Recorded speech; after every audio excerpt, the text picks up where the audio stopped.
season one was kind of fun because we didn't know what to expect.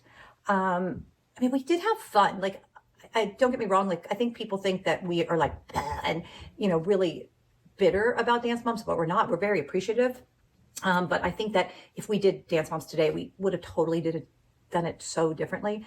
But probably my last season was probably my favorite because it was our last season and we were just about done. We were ready to go. But we did have a lot of fun things like the last one. We had parties, and I'm sorry, that's a really hard one. I guess maybe season one because we didn't know what to expect, and it was all new and exciting for us, and it kind of was fun when it wasn't stressful, I guess.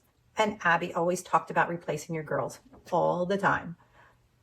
But you have mentioned that you all signed contracts. So was Abby actually looking to replace the girls at all these auditions, or were the girls safe and protected by these contracts?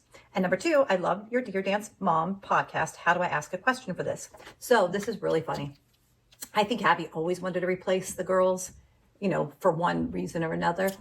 This was just her way of showing power. But we used to get so mad at these auditions because she would hold these auditions, and I don't know if she pushed the show to do them. But we were all equal partners on Dance Moms. Like, she wasn't an executive producer or anything like that. She was just very pushy to the producers. But we started telling the moms at these auditions, stop acting like this because your kid's not getting on the show. It was all, I mean, if you noticed, they would hold these auditions, but we would never get new girls.